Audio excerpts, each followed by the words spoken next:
Caribou has a crew with a whole bunch of dudes and a couple really cool chicks. Come here to learn, come here to teach.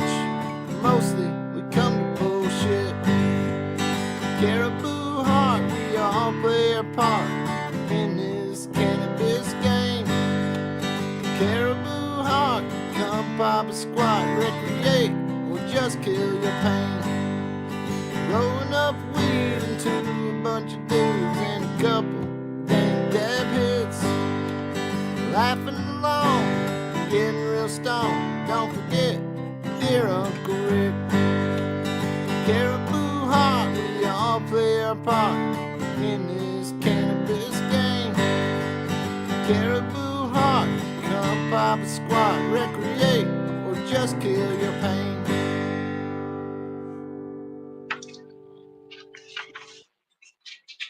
Woo! That's got to be one of my favorite intros, man. I fucking love that. Right? When I first got shown that, I'm like, that's fucking so neat. It's just like a little computer fucking generated thing, but so good. Hey, but it's not every day somebody makes a song for you, so. That's it, right? All the dancing fruits and shit. Dancing fruit. It works well for this, you know? We're a bunch of dancing fruits. As you guys can hear, I'm sick, so I got Ricola. You just called us all a bunch of dancing fruits. Pretty well. Take us all to a club and watch what happens. Well, I probably won't be dancing, but maybe I'm just shaking it just a little bit over in the corner, but it'll look like the old cripple guy shake. Yeah. More like palsy than dancing, but you know, I do what I can. Get you lubed up with a couple vodkas. You know, you just get doubles, you give them to your friend, you don't tell them. And...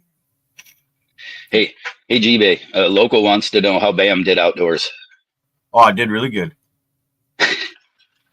Yeah, it's been trained them well. I did. I put them in like a spherical kind of shape, and they literally shot out fucking colas off each branch. Yes, sir. With the one there was like 45 tops. Like not tops. Yeah. 45. I did the long buds. Yeah. I did the one that I did outdoors that first season that I bred them, and it was the total accident plant, right? I was vaping the Bam, and fucking the seed popped inside of my vaporizer, so I decided to plant it, and that son of a bitch came up, and yeah, it was a banger. I mean, I probably got every bit of 2.5 to 3 pounds just off that plant alone. It was. I had to be a little careful with it. It did have big colas that I had to worry about. You know, the big moldy colas. It was creating size enough that was an issue. So, frosty, gorgeous, almost like the spiral for me. Like it, they didn't seem to like bunch up on the stalk. They did kind of the walk, you know, separately. Oh yeah. Which is nice because then you still get a big cola out of the deal. There's a chunk missing everywhere, but whatever. It's like I like that. You get a chunk missing off each side of it. When you see the actual spirals, that's wick. I love seeing that. Like if you can stand 20 feet away from a plant, and you see the buds kind of just do this up the stalk, and it's just fucking so neat. You know you're getting airflow. You know you're getting more sun coverage on the buds that are there. You know, yeah, you don't have this big, huge cactus, but trust me, as an outdoor grower for many years, they just look cool. That is it. Yeah, man. No benefit to any other. I still grow them like that. Like, oh my god, look at the big fucking baby dick. But yeah. Yeah, there's something to be said for getting them done outside. It's just Mother Nature takes care of everything out there. Not everything. I got a bag of Bam right here. She can also wreck the shit out of your stuff. So, morning, everybody out there. Sorry, I'm traveling today, so I was supposed to bring a friend a little snack, so I just grabbed one randomly out of the box and said, "Bam, number 1, not an ounce." So we'll test it and show you what the buds look like here. Bam, number 1, not an ounce, huh? I must have dipped into it. Oh, I know what I did. I sent a guy that has a motorcycle I was looking at. I sent him some samples. Fun. Yeah, No fallback. I've gotten lots of nice dank and just funk off of those BAMs. Oh yeah, it's good stuff. The Yep. last compliment I got was, "Wow, so nice to smoke good weed, not mediocre." There you go. Not mid-play if you're in here. Shit. Yeah, hey man, I gotta admit that dude's got one hell of an eye, man. That Bambi is still probably one of the nicest plants there inside of my garden. So it's not the best trimmed, but it's got some nice fuzz to it. Yeah. The only one that I've come There up you with is Yee's Bam is a bit slow, and it reminds me of that old slow, short indica style growing stuff, right? It reminds me of like 95 weed, the way it grows. Yeah. Smells too like this right now, just being in a bag, kind of like it does kind of smell a little, not farmish, but a little more on the, you know, the outdoor side, a little bit of leaf material kind of stuff. You go put this in your vehicle and you tell me you don't have skunky ass fucking weed in your fucking somewhere in there. I had 3 joints of my wedding cake yesterday in my pocket in a baggie, and I was ripping my truck apart. Like, where's the weed, man? I'm not about to go driving a bunch of hours in the fucking unknown. I'm carrying weed somewhere in this fucking thing. Clean the truck right out and go into my pocket. There's 3 joints rolled up, and I was like, yeah. It's the smell's been right here the whole time. I've just been chasing it around the truck. Like, fuck's sakes, man. Dude, that was we were rolling through like a Walmart one day, and my wife just kept looking at me, and she's like, "You smell like weed." And I was like, "No, I don't, man. I don't have anything anywhere. I've got one little doob tube on me, and it's closed. Like, it can't be me." And then, like, as we're leaving the store, because I mean, everybody walked by was just staring at us, right? They're just like, "What?" We finally get out to the car, and I reach in my pocket and realize the top came off of my fucking doob tube. There's like the waves coming out of your pocket. Just waves of fucking terps coming out the pocket. Yeah, letting everybody know what's up. Yeah, it's kind of sad because like most times like someone will look at the weed and be like, "Bah," you know, like no big deal. And then they smoked a joint with me 5 minutes later, and they're just like, "That was that shaggy shit you were breaking out over there?" I'm like, "Yeah, bro. Organic home grown, bitch. PGR slingshot, right? So you gotta get that shit out of here." Looks cool. It's the opposite. Theirs looks great until you put it in a paper and smoke it. Mine looks like shit until you put it in a paper and smoke it. You're like, God damn. So call it what you will. All right. More for me to smoke. So I was telling Fluff earlier, some of you guys in chat will get a kick out of this. Any of you motorheads out there. I went flying up the lakes yesterday on the snowmobile, and about, I don't know, 20, 30 miles up, not even fucking frozen, across some slushy shit, bullshit, through a couple forests, across a couple islands. All of a sudden, out of nowhere, my one cylinder just drops. Now, that to me generally is rings or broken piston skirt. Somehow, compression in that cylinder said, "Fuck you, not today." So I'm sitting there by myself in a portage. I just went down a cylinder. I was like, fuck. Turn around, start going home, go slow. It took me about 30 to 40, maybe even longer to get home on one cylinder across a fucking slushy, frozen Georgian Bay. Pulled it into the house. The linkage in the top of my carburetor came apart. This happened to me a few weeks ago. I think I mentioned it. And it's like a little C-clip the size of like a nano clip. And it's the third one, I think, has come off this part and caused my carburetor to fail. So I used a 1-cent zip tie this time. And we'll see if that fucking works. What it is there's like a post coming off here and another post coming off here. And it looks like a chain link connects the two. So when I give it gas, this one moves up and down. And if they're connected, it'll move the slide in the carburetor up and down and give it more gas. And away you go. Well, the linkage broke. So when I was giving it gas, this carburetor wasn't doing fuck all. And it was like, oh, so frustrating. Ruined my day. I finally got a day to go out. Finally went up with like 10 of my buddies, you know, snow everywhere. Everyone's having a good time. We're about to go cook out, you know, hot dogs, fucking hang out. Nope, not for Jeebs. Nope. But hey, I was so better luck than I have. Usually if I do something like that, No, fucking, I would have, my whole fucking sled would have had a high speed come apart, and I'd have been sitting there going, well, how do we tow a dead sled home? Because the So, hood's over there, the track is over there.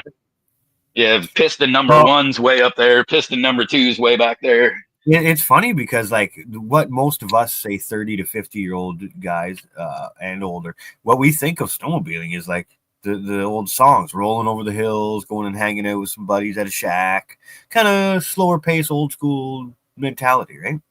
I'm still hanging on to that by a thread because everyone else out there is 21 years old on a brand new fucking machine, and they're all doing wheelies and going 100 miles an hour.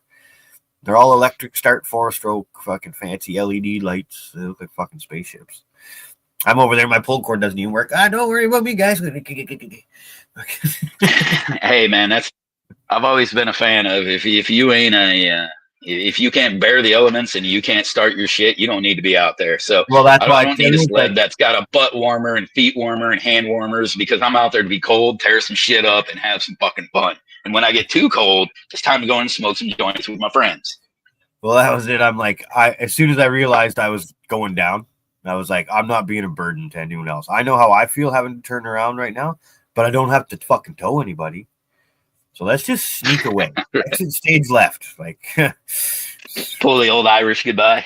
Well, you got to keep communication up there because you could be dead, right? Like if you're in a group and you don't show up, you're an ass. You better tell those people where you are, because they're going to turn around and they're going to scour the bay for you.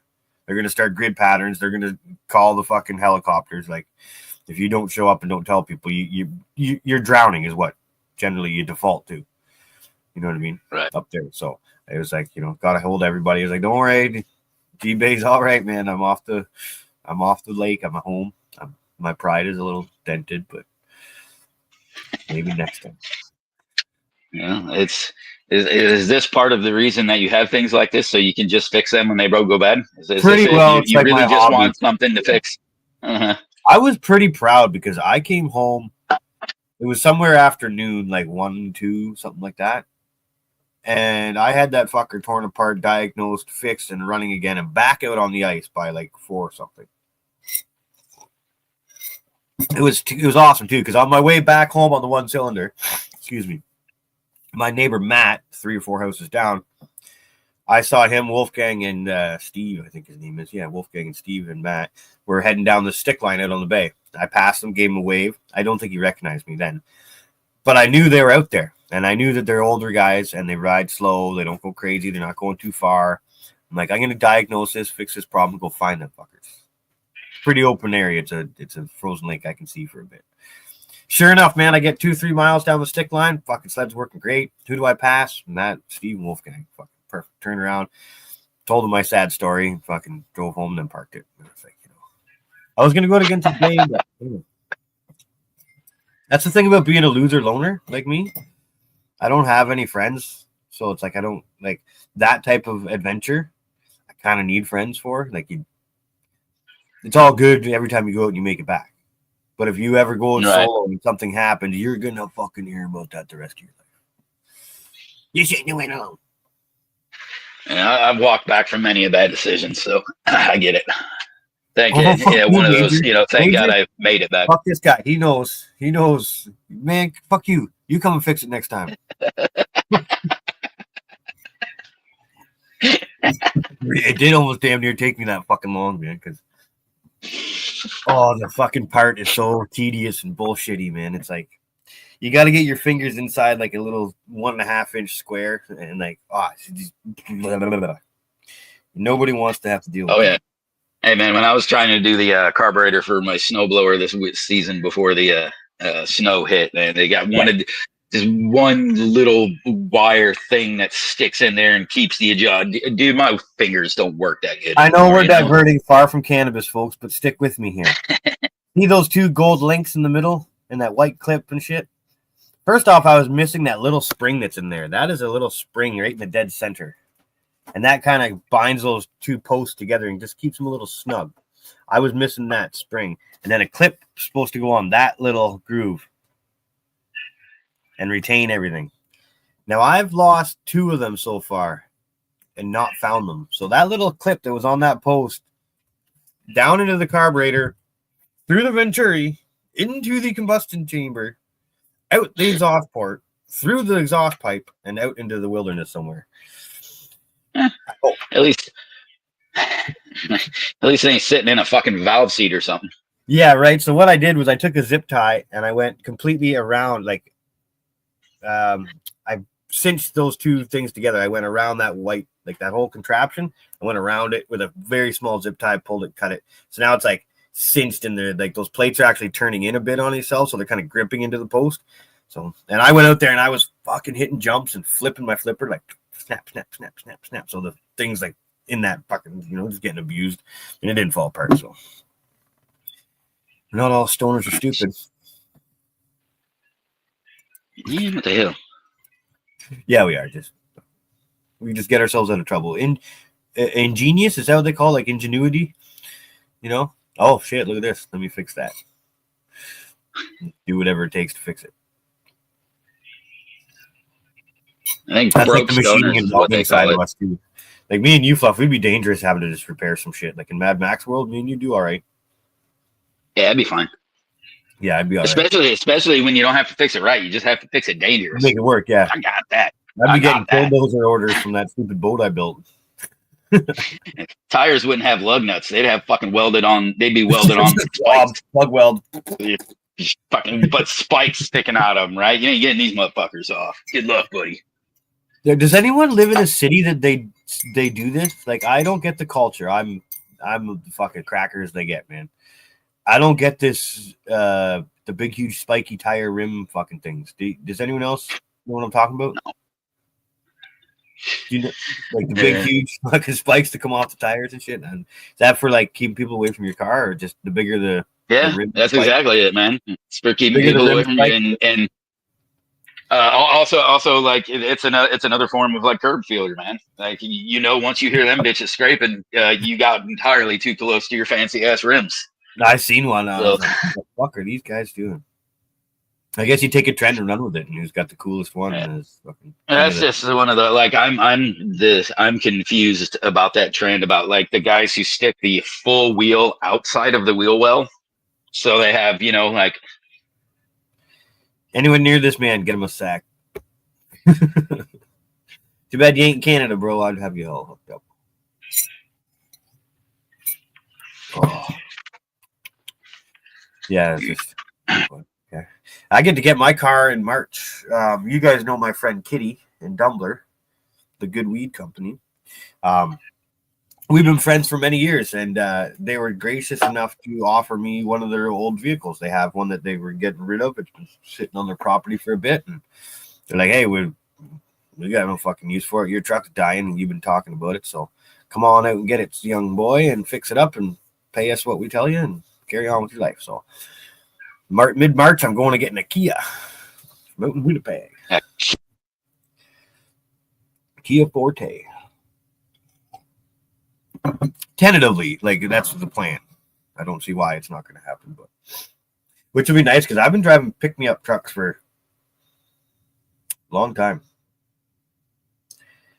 2007, early 2000, somewhere in the 2000s. I got a pickup truck, and that's all I've ever owned. I had a Dodge Neon I bought for the ex when we were living together out in Alberta. And that was like getting a fucking goddamn go-kart. Like getting out of a jacked up F-150 into a Dodge. Oh, it was an SX 2.0, sorry. Not a Neon. It was the race fucking one. The big fancy one. It was a Dodge Neon. That thing's a go-kart. Yeah. And it was like I'd sit down and I'm like, the fuck? Like I'd look out my door and I'm this far from the ground. I'm like, this isn't safe. I mean, I like dig losing. that. I'm losing. I'm all about that, man. I used to hate that shit when I would go to work, drive around work trucks all day or your big heavy equipment, and then I've always had small cars, lowered usually, but right, a lot of times I was driving like my Camaro or something. So yeah, like you said, I like my ass to be on the ground when I'm driving. You know what I mean? I love that. So it always felt so weird because, like you said, you get out of something where you feel like you're just like a monster truck compared to everybody else, and then I get in something where I feel like I could drive under everybody Mario else. Kart, yeah. Yeah, but that's where I always felt at home. So now I got the old man cruiser, driving an old Buick LaCrosse. So straight up old guy. Man. Oh, the Buicks, dude, man, bro. you got to give it to the Buicks. They've held strong. Oh, I've always loved the They haven't Buick. tried to change. They haven't tried to get a new demographic. They're like, nope. No, we want the old people. We're gonna make you fancy, nice old cars. Yeah, we want you to be able to run over a human and not feel it.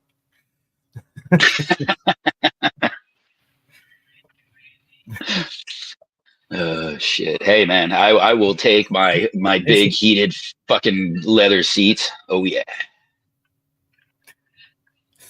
Major, like what, dude? We're on the same team. Same team, bro. Same team. Now we used to always tease my buddy because growing up, you know, like your first couple cars, you know, you get your parents' hand-me-downs and whatever. My buddy had a Pontiac 6000. Well, you know, like they just named cars numbers back in the day, and he had like a fucking I want to say phone book, but it wasn't a phone book, but like a big foam thing and his cushion on it from like because the seat was just so worn down. It wasn't because he was short, just the padding was fucking. That old foam seat just didn't have any foam no more. Big old grandma was driving around for 300,000 kilometers on that phone, but she gone. She gone. It's funny when you see an 18-year-old kid open his door and there's like a quilted seat, like you know, like the old wooden chair cushions, you know, like you tie to the posts. It's awesome. Yeah. The first cars are always great, man. What was mine? Mine was the Dodge Intrepid, but we went and bought that, so it wasn't a hand-me-down. That was all right. Pimpo. The Ford Pimpo. Yeah, that's right. Mine was the Pimp Trepid, man. We would have got along, Hoops. Let's see. My first one was a Buick Grand National. The Buicks, eh? But that's not. That was my You're first gonna one. have a Buick. That's the one to have right there, buddy. They made that was my first one, but it slowly declined. Me and my old man bought that one to work on. Old man son project, and I was out chasing girls instead of working on my car, so it never really got to fruition. And I did a lot of stupid things with it. So then my next technical, like first driving around daily car was a Chevy Beretta. You want to talk about fucking sweet?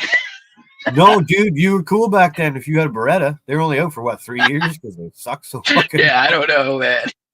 But that little thing fucking hauled ass. It was like the first car that had like the cool door handles up top, you know, trying to hide them and shit. And dude, that was a railroad track jumping motherfucker right there, boy. There was one version, I don't know the specifics of it, but there was Berettas like your generic fucking Beretta. Then there was one, I forget what it was called, but the Beretta something.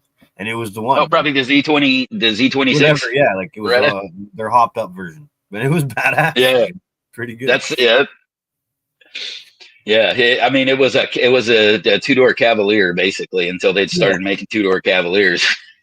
Yeah, the Z24s, they were all right. Or was it a 24? I can never remember. Like you said, they just started randomly like assigning numbers to cars and shit back in the day. Hard to remember them all. At some point, I owned like an Olds 98. That was the name of the car. It was just called the 98. Yeah, right? Okay. Made this one in 98. No. They made it in 86. It was an 86 Olds 98. Yeah. You just string it together. It's a bunch of fucking numbers, man. It's cool. Yeah, I still laugh too, like with that whole era of toss away cars. Like you don't even see them. Like if you were lucky enough to own a Sunfire, I hope you have a picture because they don't exist anymore. It's like, what do they call it? The Mandela effect or something? Like when, like the movie Shazam, you can't find it anymore. The Berenstein Bears, the Pontiac Sunfire, all the same fucking category, man. Go find me one. Bruh, my son was driving a Sunfire until just a couple of years ago. We love that car, dude. That car was a soldier. I think they literally rot away. Because like there's They're nowhere to be fucking found. I don't know, man. This thing had like 300 some odd thousand miles on it. He put it in a ditch once. Like it just kept fucking moving on, man. It just finally got to the point we looked at it and we go, I don't know if this is really safe to be on the road anymore. Yeah, like can we just we duct taped the fucking steering wheel back together from when the airbag popped out. Shit. oh, cheers, finding keepers. Skunk Ape News, Operation Galaxy Rosin, everybody loving it. All the Hell fun. yeah. I love getting up on Sundays and doing the show, man. It's like, Yeah. you know, you get a little Wish bit I of the would- life, beat you down a bit, and then bam, go to the Caribou Crew, man. I wish I could get through was at home because the garden's definitely looking you know, I turned the heat up in there for the season, opened up the vent, so we're running like when the heat kicks on, we're running like almost 86, 87 degrees inside that room. Got the humidity kicked up. You know, it's just a jungle inside there right now. And even the seedlings inside those little cow pots, they're daily. You know, they're just drinking the water that's left inside of there. So it's you know, the growth spurts are happening. You know, we've got it in like let's get it fucking moving mode, and you know it shows right now. So You guys ever had this the happen problem to you? is, Take your car in for an inspection and they just pulled the plug on you? Like, yep, nope. Oh, what am I doing? Hitting buttons. I've had it you kind of get out and do that whole thing. Hmm? Oh, dude, those old Datsuns are great, man. Love those. Actually, I think my brother-in-law still he got a 260 or a 240, but he has a Datsun Era Z also that he restored because he loves those things. There's one in town here that's got a different motor in it. It's a shell of a Datsun, but it's not the original motor. Weren't they like rotary motors or something in there or some? What was the Datsun? I think wasn't some a of the big Datsuns had a V8. rotary. No, it was a six cylinder. Like, what is in that little car, man? Fucking. It's got to be like 300 cubic inch or bigger. Oh, 2 cent. You talk about those old 455s, man. That is probably my absolute favorite motor. The sound of that thing, this side, like you pop an engine bay and you look down and you see that 455, you know you're just looking at something that hauls ass. That has been my favorite for a very long time. There was a time where cars were kind of awesome. They didn't really have the power to everything figured out. There's like this jam some shit in there. Like when the first Mustang, but I guess the Fox body, like when they actually took like the smallest frame, shit, and they jammed a fucking 302 in it. And here you go. Mustangs have never been like. Oh yeah, always fun. That was like when they made the Monza Spider. I don't remember what year that was, but right, it was a Pinto that they decided to put a fucking V8 in and you know send it. Awesome car, awesome car. Yeah, I had one for long enough for me to get it running. I never even got the body work done to it, but I got it running, got it ready to like get it out to test it to take it to the track. Well, that Monza came with like a 305. We swapped it out, put a 350 in it, and then stroked it. So we just had entirely too much behind it. And I decided to go test it before I put the cross members in the frame. So it was like the perfect day. The tires were fucking gripping, just absolute. Like you couldn't have like busted those tires loose on that ass. And when I hit the gas, the windows in the car exploded. It's like, what the fuck? And the car like went up, went down, very violent. I was like, what the fuck? Well, when it torqued and it grabbed, the fucking motor just twisted the frame and just blew everything. My passenger wheel was like 6 inches off the ground while all of the others were on the ground. That's how far it twisted it. It was violent and awesome. But that was the end of that very cool car. Now, I see you all mixed up, Scott. I drove a Yugo Rabbit. Now, I'm unfamiliar. Is that like a little car? Is that what those are? Oh, yeah, that's a real... I'm thinking Laudas. Little box fucking... I don't know if you guys... Well, the Rabbit was pretty boxy, man. I got to Google this shit. Yugo. It was a goofy looking car, man. I want to see what he was cruising in. It's probably gonna be pretty awesome.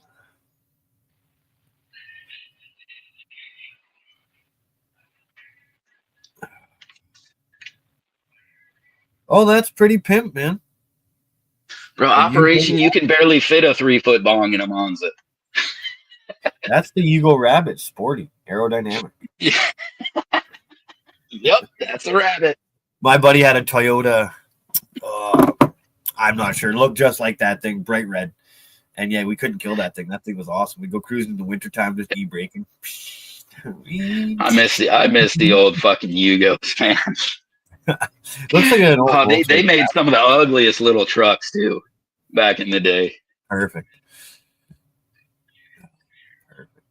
See, now if I had a 3-cylinder engine like that in a car, I would I don't know, it'd be tempting to take like a 3-cylinder 2-stroke and put it in there just to have her fucking screaming. You would. Yeah, I'm like a sucker for these, like when people take crash street bikes and take the motors out and put them into other things. Oh, I wanted for a very long time to put like a Hayabusa motor inside of like a go-kart and just let her fucking rip. But that's right up my alley. that sounds like a horrible idea for somebody like me.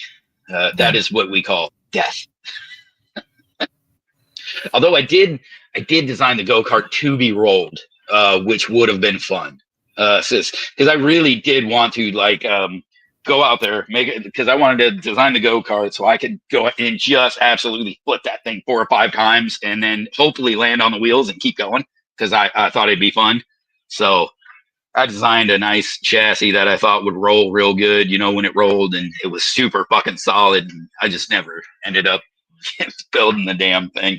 Well, to be fair, back then I couldn't get a Hayabusa motor at any kind of cheap price. Like, that was not gonna happen. There you go. Yeah, the Yugos didn't even have carpet, just bare metal floor. You got Flintstone that shit, man. Yeah, man. We had one like that. Fuck, my dad's old car was a Chrysler New Yorker or something like that. I don't know, but yeah, I remember the day that he decided to throw the fucking towel in on that one. He's like, yeah, okay. Oh, Rosin, man.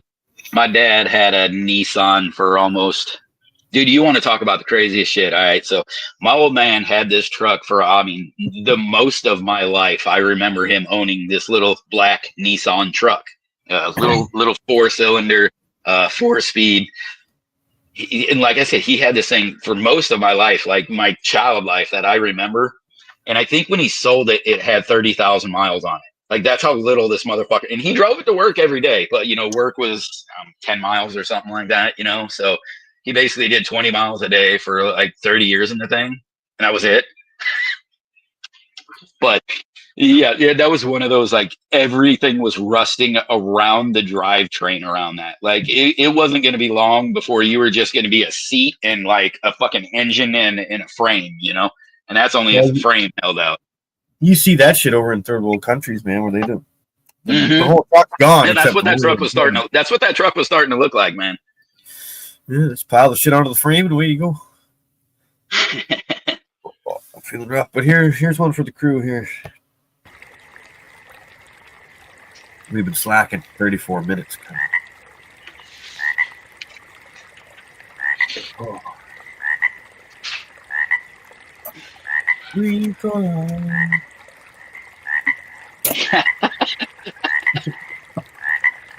I ain't gonna lie, man. I love listening to all the dumb shit all our us and our friends used to do as kids. Because, right, man, I used to love going around with my friends. Like, no one would get in my car after a rainy day, because as much as, like, I had a show car, right? Like, I would go in and like steam clean this interior fucking and detail this car like 3 days a week, right? Like, that was damn near my job, was detailing one car, which was mine. But if it rained and you were in my passenger seat, I'll be damned if I wasn't trying to hit a puddle and fucking see if I can get all that shit right on your ass. But it requires a certain amount of speed and turning to get that correct, and it's very it can be very violent sometimes. So that's what when noobs comment about taking a too quick and folding over the tires in the Sentra. It totally reminded me of that shit. Who be fucking knee breaking and almost hitting the grocery store getting tickets. Oh yeah. Excuse me, son, what are you doing? I'm not sure, officer. I'm sure we've all had that Sure, problem. officer. This was the first time I tried this and it didn't work out so well. So I'm not really sure what I'm doing. I think we're pretty good up here. I think the police let the young kids do the donuts in the parking lots around here just to get them used to driving in the snow. You see a kid doing donuts in a snowy parking lot, let him be. He's learning reaction times. How it all works. I'd much rather my kid know how to aggressively drift his car than to not. I wouldn't want him doing it pointlessly, but if you ever had to get out of some sketchy shit, Absolutely. when it goes, throttle out. I remember my kid's a fairly safe person, right? He's not about ruining his shit, and he gets a little worried about that. So, it was me when he was young on snowy days and stuff. I'm like, dude, why don't you out fucking go somewhere? He's like, you shouldn't be driving out there. I was like, that's why you need to go out there. And he just looks at me like my head's on fucking fire. I'm like, all right, I get it. I'm that guy. You ain't supposed to. You better figure out how to be there because eventually you're probably gonna be there. So might as well just learn it. Yeah, like some people get Plus, it's fucking nervous. fun. Yeah. Oh, but I find the Best way to take care of the nerves is slide that bitch sideways and get into it. get used to it. Yeah, it's funny. 'Cause I don't know. I think it might be something to do with like if you ride motorcycles, jet skis, snowmobiles, dirt bikes, all that kind of stuff. You just have a different approach to moving around on with vehicles. You just drive them different. You act different. Some people drive like, okay, now, and some people drive. I'm the second. Yeah, me too. I'm here to go places quickly and get it done fast. They They were probably like, oh, speed and shit's kind of reckless and this and that. I'm like, you think I want to crash? right. Like, I'm not looking to fuck. Like, I'm driving to the limit and that I know I can stop and not hit things. And I know the fact that if I am going to crash, I would like it to be a slow speeds crash. So if I'm doing this over here, it's probably not because I think there's something to be worried about. Noob, you would, roll into that. You can't park here.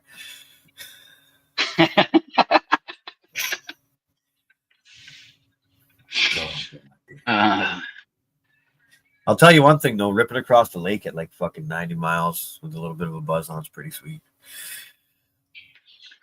I'm not recommending you mix. Just my personal experiences. At one point yesterday, it was so snowy I couldn't fucking see that. That's kind of freaky when you're ripping, and all you can see is like 10 feet in front of your skis. Little bit of texture, like the snow doing this because the horizon's white. The whole landscape in front of you is white. It's just fucking freaky because there's pressure cracks out there when ice does this. You can imagine running up on that at fucking speed. Ooh, thank you.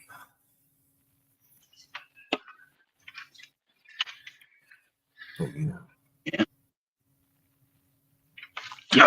So you got any idea? You do any food this year, Fluff, or you just outdoors? You gonna do? Am I gonna do any food? Yeah. I always got something trying to go. I am definitely hoping to do better this year. The last couple of years, between just my physical limits and things, has been kind of a kick in the nuts when it came to my garden. And timing and things haven't been the best. But this year, me and my wife, we definitely see more of the effect of just how shitty our food system is from the groceries and stuff. So we really do want to focus on getting more out of our yard, out of our garden. So I'm not that I'm going to try to do any different types of food. I'm just going to try to do better with the stuff that I'm fairly familiar with growing. You know what I mean? I am going to try to get a little more of the lettuces and things out. I just haven't quite figured out how I'm going to do that because we just have a lot of wildlife. So I think what'll end up happening with that is I'll probably have to do most of that types of stuff. Probably like potted, you know what I mean? On probably near like where I do, you know, a lot of times I'll have like a 50-gallon pot or something with a canvas plant out on my back pool deck.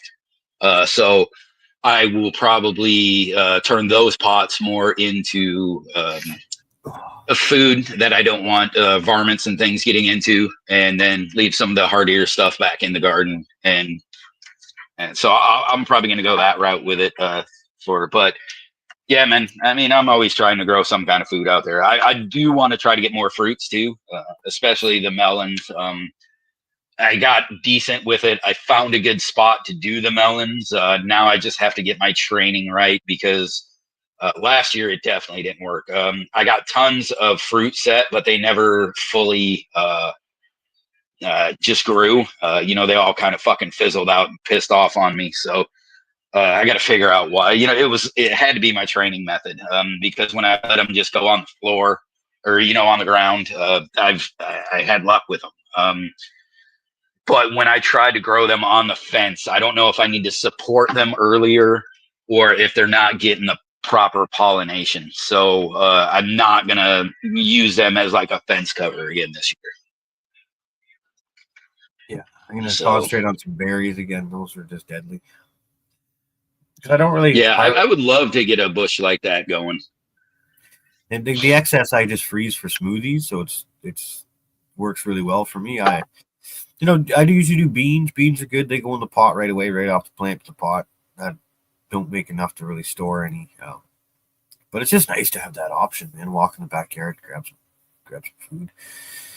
Strawberries, raspberries, blackberries.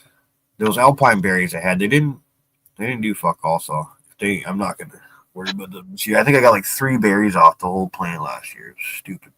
Off those alpines? Yeah, they're so good though. They look like strawberries. Yeah. They're white with yellow seeds, and they taste like pineapple. It's like, what the fuck? This is awesome. But it just didn't. Yeah, I wanted to try. I tried getting strawberries out last year. I don't know. Jesus Christ, this thing is smoking my phone. I tried to charge fucker. Okay. I don't know. The strawberries, they kind of took and just died. So I don't know if because I was trying to do them in a little pot on my or not a little pot, but like a long planter box on my front porch, and I just think I didn't give them enough humidity for the seeds to germinate. Because I know strawberries, they're damn near evasive. You know, they grow so easy. Yeah. Fuck, I think you would almost actually call them fully on-evasive if you don't actually train.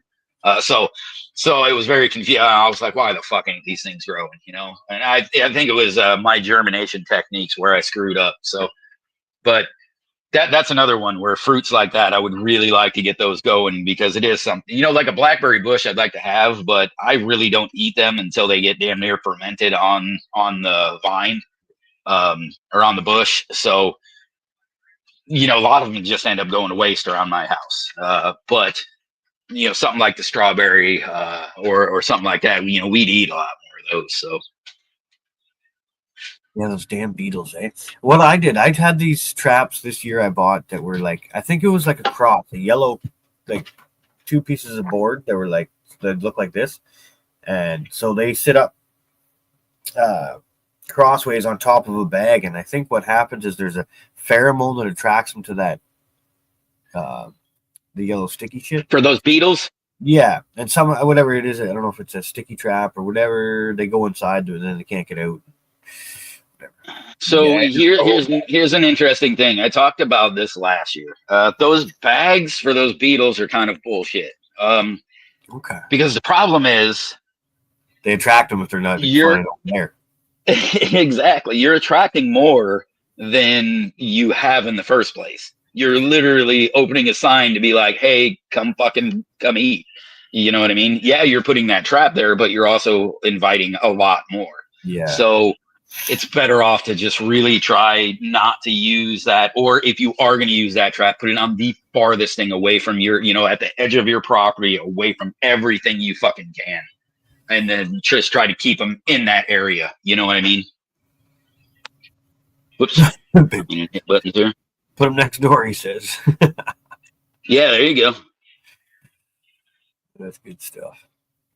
Yeah, I never really thought about it like that. I was thinking, I would, when they cruise by, catch them, but no, being where I am, I'm pretty close to the fence lines of everyone else's areas and whatnot, right?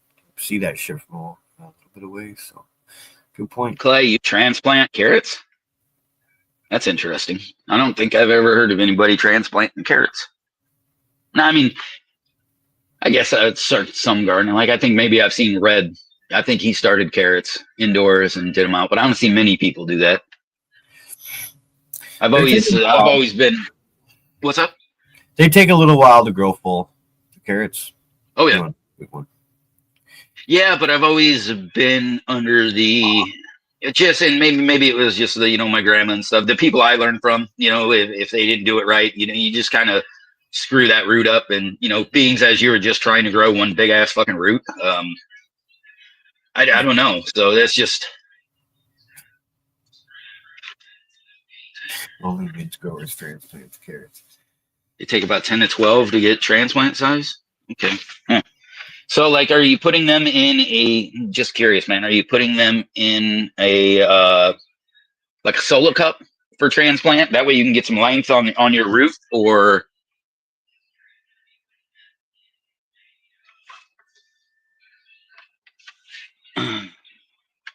Anyway, yeah, my carrots ended up doing like, I think I got 3 of them last year. I didn't water enough, and my groundhog found them. I did not fence off.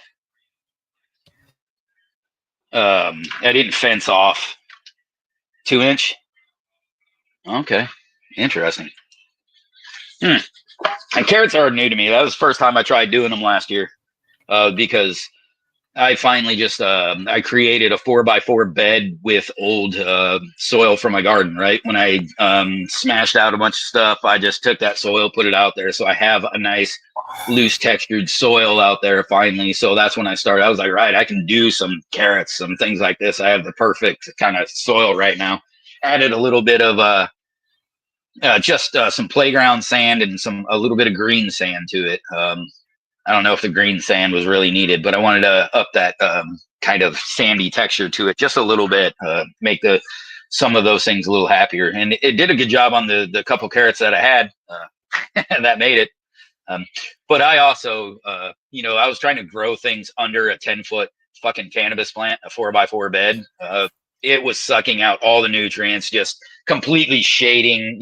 I had like 3 rows of garlic under that thing too that didn't make it, a bunch of stuff. So this year in that bed, I won't be planting, something to cover up the whole damn, space. Yeah, I think I'm gonna just pepper potatoes and shit everywhere, and then if I do end up moving in August, it'll be to the point where it'll be a baby harvest. Baby carrots, baby potatoes, everything will be there. It'll just be small, right? Hey man, ain't nothing wrong with that. No, not at all.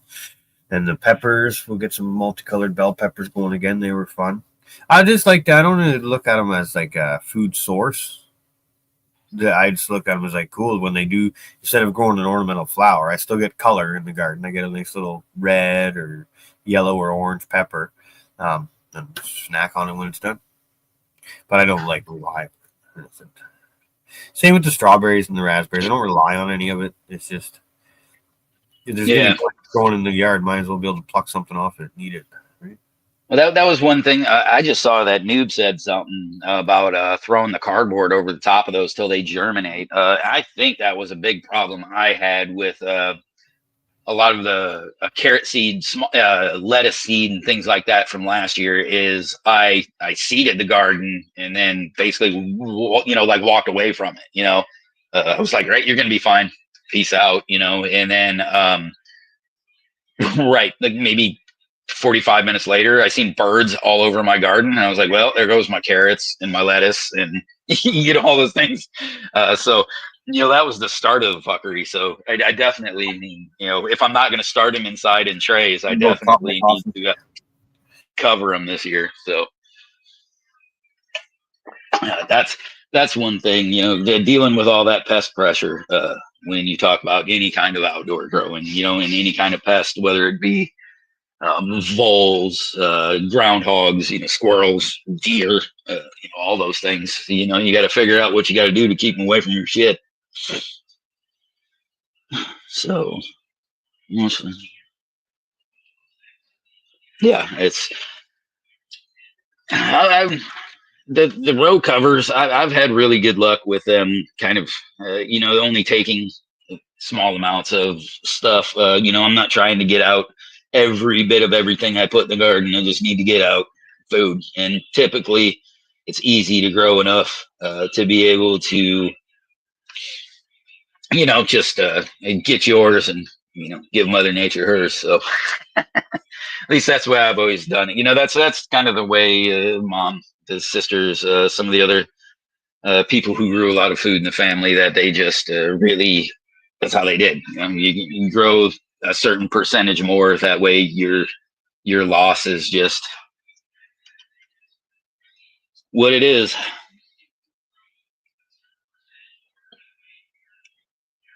Yeah, Clay, I could see where the floating row covers and doing like a fucking row of autos, just let them go. Small plant, get it done. Very little pest pressure on it. And that'd be pretty sweet to do some small outdoor plants.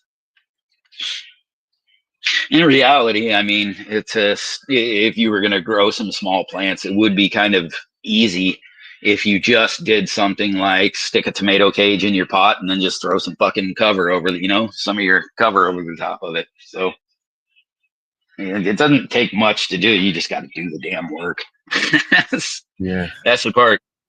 I see one live. I missed everything that you guys just talked about last minute, but I see a thing talking about yellow and purple carrots. If you got kids, kaleidoscope carrots, I think it's what it's called, the package I got anyways. And it's all the colors, right? It's kind of neat. Get them involved, right? And I won't even lie, way cooler than just orange. Like I want white and purple and yellow. It's all kind of neat, right? Oh, excuse me. It's like the beans. I grow purple beans. Kind of neat. You put them in boiling water, turn green. You don't got a 4-year-old that shit. Like, come on. I grow a few colorful things, but I definitely it's nice to get the color in there. But a lot of that stuff is generally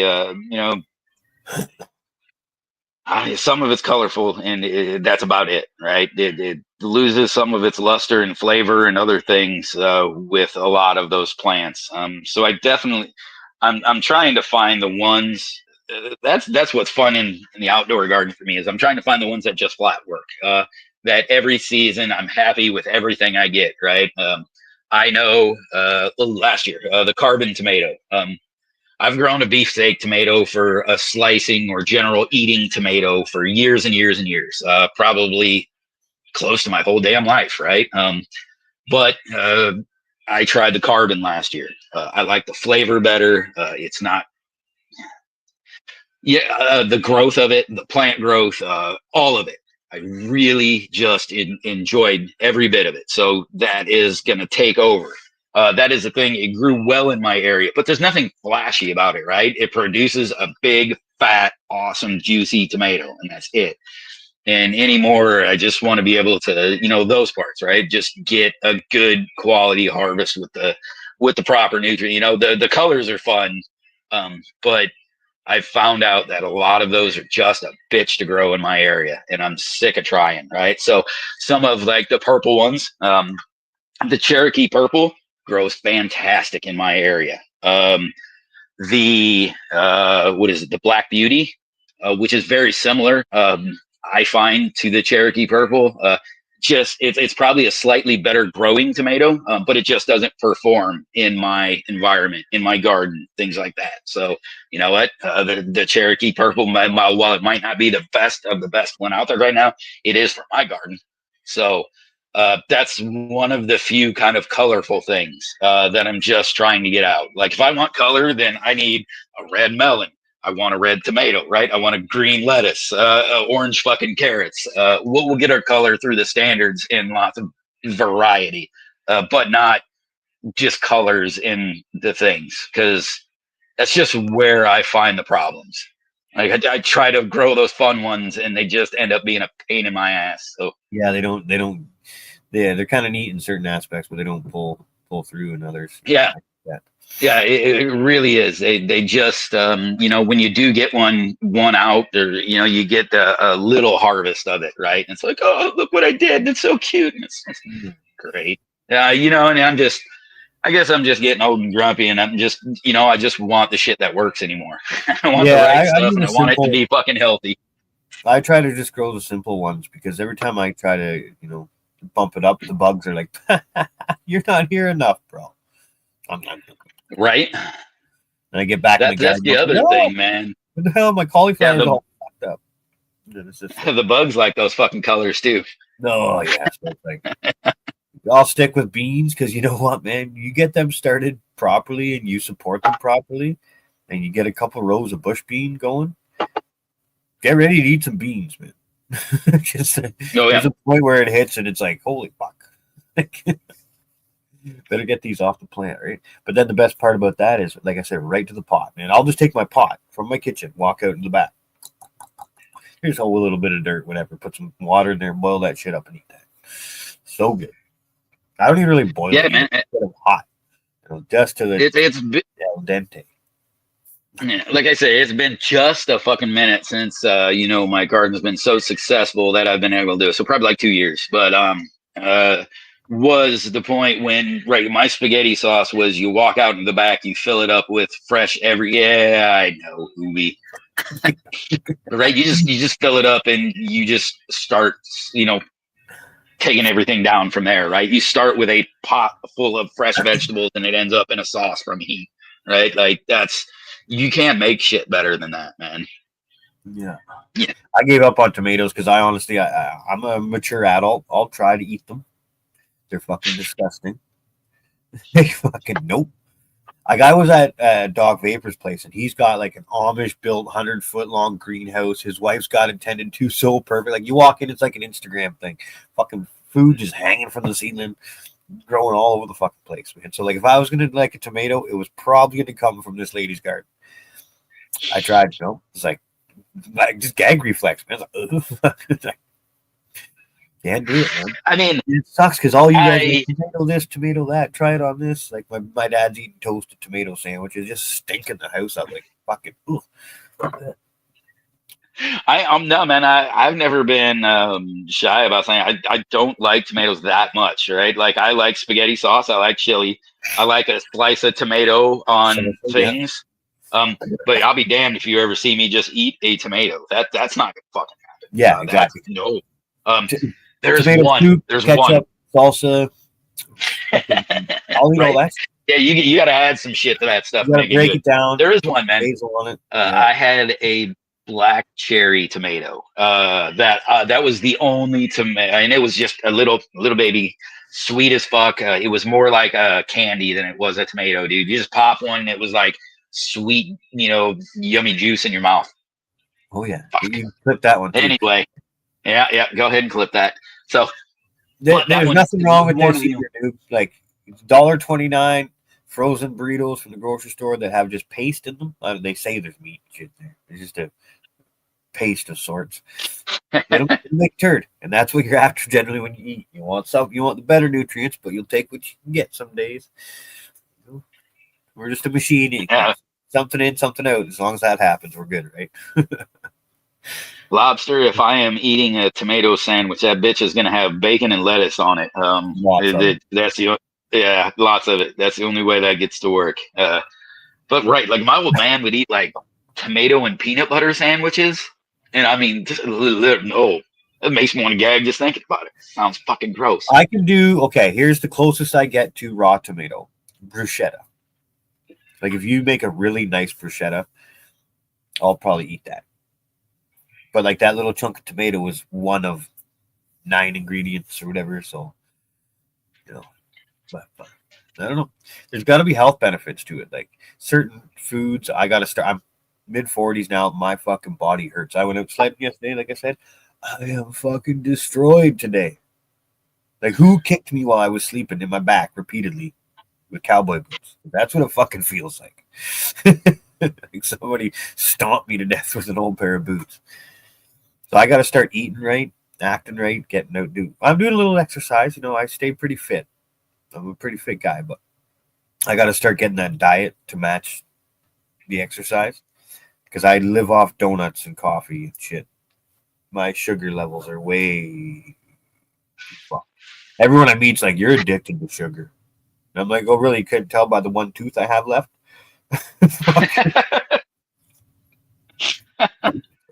Just like, Christ, man, trust me, I know. And it sucks because it's a true addiction. I didn't recognize it at first. Till now, I'm on a really repetitive schedule, and I don't really have anyone in my life to like help me or guide me or make rules for me right now. So I'm kind of like just stuck on my own device, which is not good. You have no adult supervision? Not really. My mom's trying. We all know how that's been going for the last fucking 30 years. Oh, I tell her I love her and I'll do what she says, and then I go do the opposite. Be careful there, sure, for the crash. But no, I really need to start getting my diet aligned with my lifestyle wants. My lifestyle that I live right now is not a lifestyle that I want. It was working, but I'm like the epitome of unhealthy blue collar dude. Other than the alcohol consumption, I've given that up. So that's a big bonus there. That takes away a lot because I was getting chubby off them tall cans of beer. Like, you know, a dozen of those a week, and your belly starts to grow. Man, I think it was like when I was 21, I blew my knee out, and it kind of laid me up for a little bit. But that was also when I used to like lift weights. I was a super healthy son of a bitch, and man, I remember quarter fucking beer. Was it quarter beers? No, I think it was dime beers.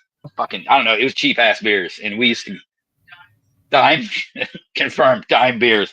But it was goddamn Michelob's, like full on, just straight Michelob, right? Not light, not fucking any of, just the old Michelob's. And ice houses. Dude, and I mean, you could almost feel like a pound per fucking can, and we would just eat them and drink them all. It felt like eating them, right? But dude, like I probably gained, like in the time that I was like laid up with my knee, and drinking those beers, I bet you I gained 40 fucking pounds just from drinking fucking tall cans of cheap beer. There was a point in my drinking time where I was round, like I had a big old belly on me. I was probably 20 pounds heavier than I am now. I haven't weighed myself in a long time, but I bet you I'm 165 or so. I was into the 180s, and none of it was muscle. Chicken legs, beer gut. Keeper, I'm not old enough to be this fucked up. That's how old. I forget. 48 now, I think. I'm not that fucked up. I'm not old enough to be this fucked up. Yeah, but that's what it is. Not old enough to be this fucked up. My body says I'm 62. My birth certificate says 48. It's like those funny Weldon memes. I wake up in the morning and bump into the wall as I get making my way to the bathroom because I'm only 27 and I'm blind already. Shit. No, Colton, we used to have these draft nights at the local bar. 25 cents. It was only those little white plastic cups. You know what I mean? Like probably half a beer, but rough few years, dude. Rough. We rescued him. He's a rescue. Hey, it's not about the age, man. It's about the mileage, all right? And this motherfucker got a lot of miles on it. Oh, yeah. I'm turning 44 in May. double fours. Ugh. And it's funny because like I jumped in the time machine, a couple months ago when shit went south, and basically I went back to where I was before all that started. I was a fucking 20-year-old fucking cruising around, man. So I'm kind of like, that's all I know, like, because I haven't had many You haven't left. at all. So like I'm the most awkward. I'm trying to date and shit, right? Awkward as fuck. Like I got no You hope. just Like if just I fucking need to lean find a into it, girl man. who feels sorry for me, I'm not going to be picking her up with my game. That's not going to happen. What's going to happen? She's Bro, like, oh, that's like he needs some help. Let's go help that little guy. lean into it, bro. You're gonna find a good one that way. That's what I'm going to end up picking up. There's just going to be like, oh, poor him. There's no me walking in. What up, girl? That ain't happening. Because I don't know what to do. Oh fuck! Hey, noob. It's all I think changed, I no online shit. I What do you think do? I Like, said like multiple times when cigarettes hit fucking like $3 a pack. Fuck that shit. I think I do remember saying that a lot, and I rolled until they were about $6 a pack, and then I finally quit. Oh, but yeah, I remember dollar gas. Dollar gas was only like one day a week for us, though. We could go. I think it was Thursday at one gas station in town. We could get fucking $1 a gallon gas. That was sweet. a can of dating show. Noof. I don't know if The I good want part a was, girl that's into cannabis as much as I am. I want her to smoke, obviously. It's part of my lifestyle. Well, yeah, helping in the garden would be nice. Actually, if she's just a fucking amazing gardener, I'll just hand the fucking reins to her. I'll become a smoker. Fucking hell yeah.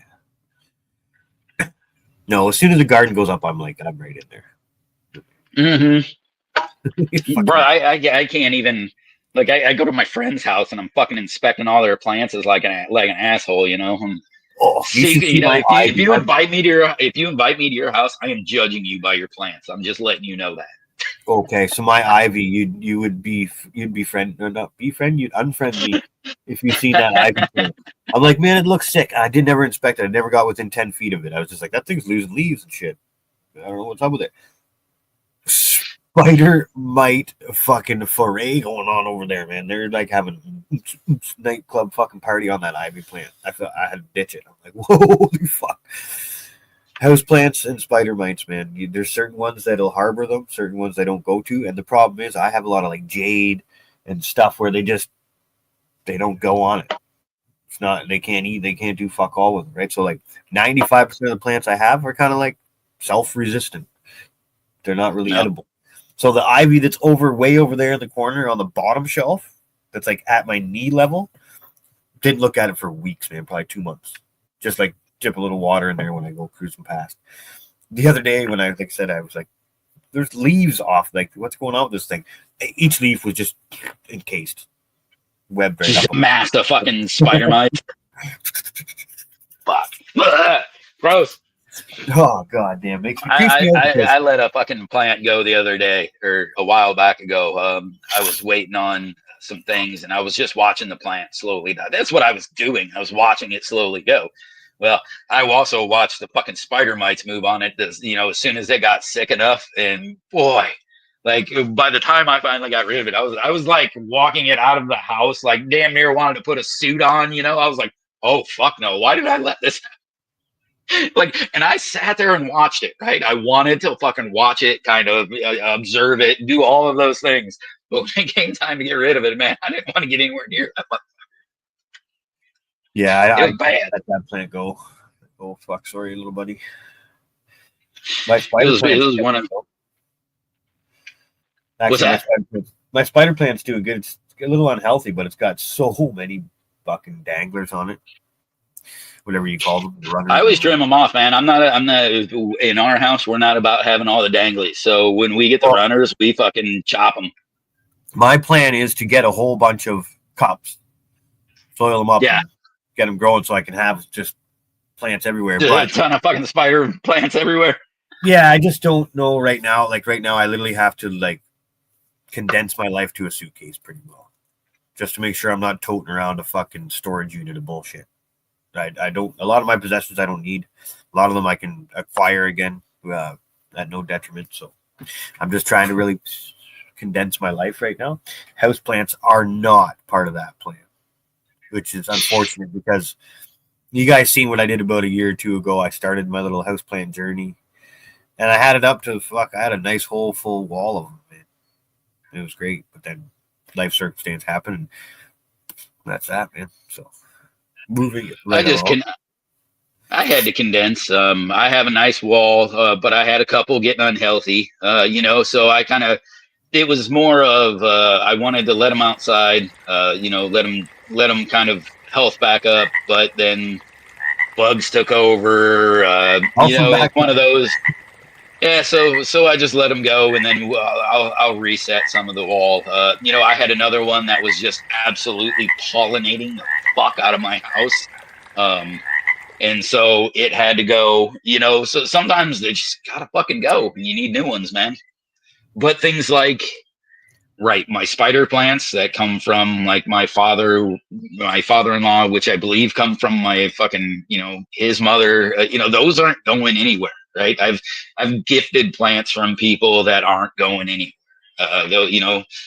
but some of the other ones, they can just go get reset, right? I don't have a lot of attachment to them. They were cute. That's all they were, but now they're fucking booted.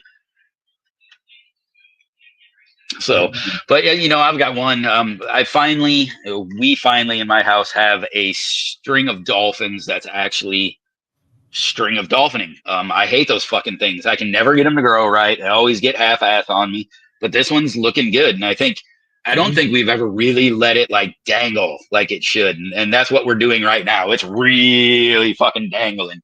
And it seems to really make that plant happy. So I think it really needs just that, that to dangle like that. But the thing is, it's one that got bugs that I need to figure it out. It doesn't have aphids. It's got those little white fuzzy fuckers that I forgot their name of. They won't be hard to get rid of. I'm going to give it a dunk of some shit and they'll be gone. Yeah, it's like you said, it's one of those plants where usually I'm like, you don't have to worry about it. It just doesn't get fucking bugs, but it does get that one. Yeah, thank you, Kingfisher, mealybug. Yeah, I bet you the jade's probably more susceptible to soil-borne stuff, just because it's got like little leather leaves. Like we know what a jade plant is, like that, kind of like an aloe texture, sort of. Yeah. Not good for the not scale this time, mealybugs this time. But yeah, it's got them little fuckers, and I just got to get rid of them. It's one that I don't want to see how well it transfers to other plants. It just stays on that one, has for a little bit, but I just need to give it a dunk, like I said. So yeah, I'm not too. But it's the first time. I'm on garden going right now, so it's whatever. Yeah. But it's like the first time I've had one really going successfully and looking nice. So I want to keep it. And that's why I haven't dunked it yet, because I'm worried about as soon as I do, I'm just like, kill it. Yeah. I don't think I'm going to give it a sulfur dunk. I was thinking of just bunching all my houseplants together and just, putting them on Marketplace, free to good home. Okay. But then it's like, no, man, my little plants, man. Little plant buddies. Got to keep a couple around, man. They help this keep one you. Here, I'm proud of this one because this was a clone that I made. Cheers, Ubi. So this was a cutting that I took, and now it's this. It's not too much, but I did that shit.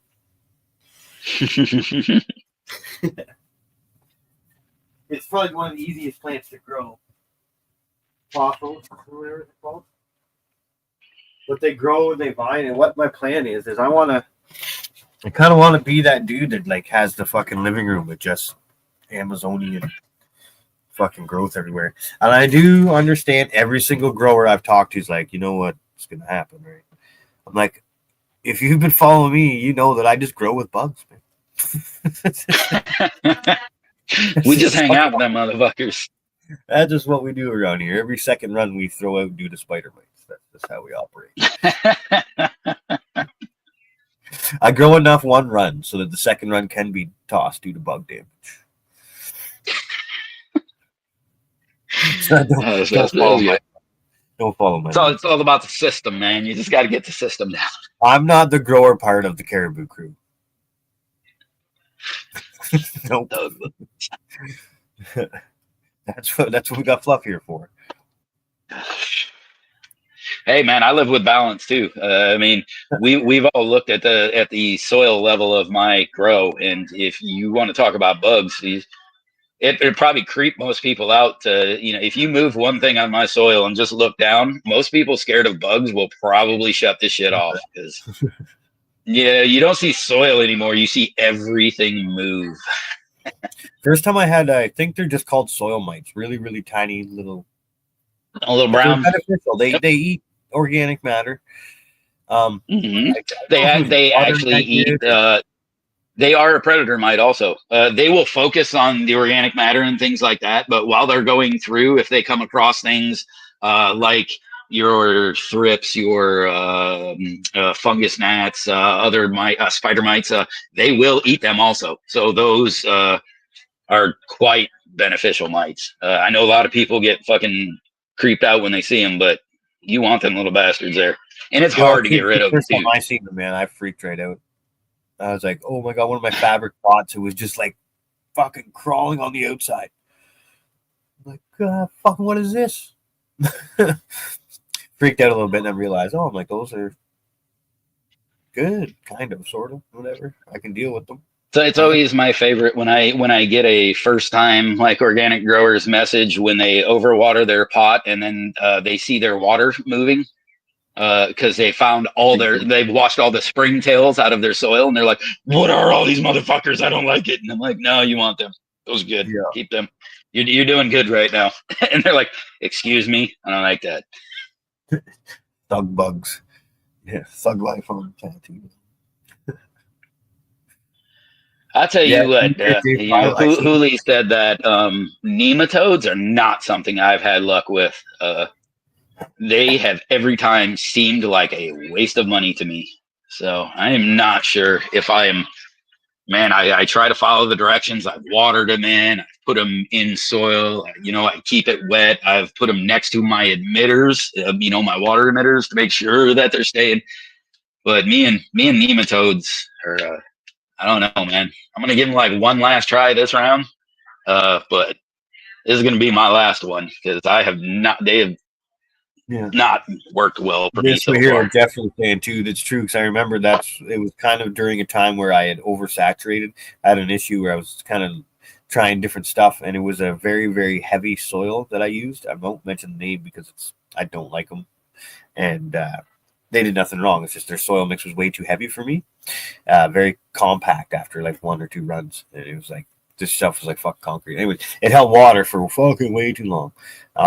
It got me concerned with just when you keep something that wet, you get the anaerobic shit going. So I was like, fuckity fuck. And then that's when I guess I vacated them out of the soil to the outside of the bag because they couldn't breathe inside there, right? It's too wet. Come out for a minute, catch some fresh air. So, but yeah. No heat, Dan's got you. He'll trade you money for heat. Dan will trade you money for heat. He's good at that. The heat pimp. Heat pimping like a motherfucker. Hell yeah. But with that, if you have if you're in a right organic grower, right, you throw organic matter on your system, you'll see those mites. That's how that works, right? If you have a worm bin, you will see those mites. That's their job. They're there to break down the organic matter to help the life and do those things. The good part about those, like I said, the good part about those specific ones is that they are they don't discriminate, right? They will eat the bugs or they'll eat the organic matter, right? Whatever they come across, they'll do their job. They're not great at pest control, but they are a great little thing to have around the garden. Yeah. Now, I didn't fully identify them through any professional or anything like that, but at the time, there was some seedlings that I had that I got nibbled on. Like I'm talking cotyledons, like barely a first set of leaves. Oh yeah, they'll eat them motherfuckers up if there's not enough. You know, if you put them in like an inert plug or something, and you have those mites, and they're looking for food, and the only thing they have is that very wonderfully tender. They will crawl up that bitch and eat those cotyledons and that Yeah, stem there going was down. You know, all the way down. some of them that were a week or two ahead, that actually had a leaf untouched. But the ones that were like just the round cotyledons and just the two little sprigs sticking out, I came in one day and the cotyledons were like literally chewed right back. I microscoped it and had the little white guys on it. So that's what freaked me out at first. And then when I did the investigating, I seen them all over some of the fat pots. And then I, cry for help to the community, and everyone was like, "Settle down there. Don't burn the house down." You just got to put the organic matter in the right spot, man. Yeah. Well, and the dryback cycles work so well for, like, I'm not formally trained in anything when it comes to gardening. It's just me listening to you guys, or me just grabbing a bag from the store that says, "Put this in a pot, it'll grow stuff." So, it's been a journey for me just to try to figure it all out. I just love it, man. It's so fun. But then you get these weird moments where you get a bug eating your cotyledons and you freak the fuck out. But you get ready. Bro, that's it. I mean, I will, get ready to start a seed run. And if I get a little too aggressive with my shit, you just all of a sudden, you're like, I know I put a seed in there. I have spread out soil, and I mean, to the dust level, and tried to find a seed that I had planted inside of this shit. And there's not a husk left. That motherfucker was eaten. You know what I mean? So sometimes even the fact of a weak seed and early, growth, if it ain't strong, the life will take care of it. You know what I mean? This is what Big Bird's So, saying here. That's the way I learn best, is trial and error. You can give me a book, I can read it, but unless I'm doing practical shit, I'm not really going to retain it. You got to get me doing it. And then usually once, and I'm like, okay, I get it. Fuck, let's do this. So yeah, trial and error for me. Oh, there goes my daily camera fuck up. Let me fix that. It's super easy. I go to settings, click on any other camera option. Should be back. Yeah, Lobster, I don't know if that's the same Ghost Walker one that I had, but it definitely had that OG nug structure. It was nice. I've got some of that in the fridge at home, that Ghost Walker. Real nice, fuely. But yeah, it kind of had that stretchy OG kind of nug thing going on. It was good smoke. It wasn't as good as I wanted it to be. I really wanted, that had some like pedigree behind it, and I really wanted it to be something fucking like special. And while it's good, it is very good. It wasn't just like amazing like I was hoping the pedigree would be. Oh yeah, my camera's just taking a poop here, guys. It's all good. Yeah. Well, it seemed like my phone was kind of acting up too. It was like, hey, you haven't done anything for a while. It's kind of like Caribou told me. It's like one day that thing's gonna take a shit. Yeah, hey, there it goes. I guess he just took a shit.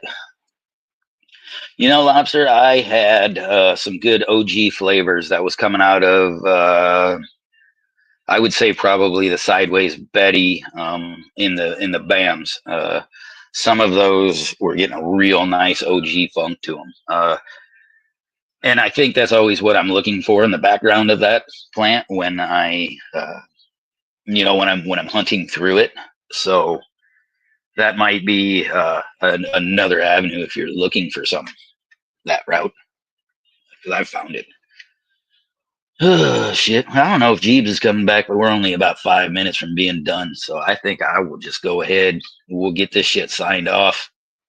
And I hope all of y'all have a wonderful rest of the weekend. I hope y'all have a great week. I really appreciate everyone who comes out here, hangs out with us for all these shows, and just supports, chats, hangs out, all of that, man. Much love from me and the boys of this crew, the guys, girls, the ladies, everyone. Much love from us to all of you, and thank you. We'll see you soon. Wonder if it'll end when I push the red button.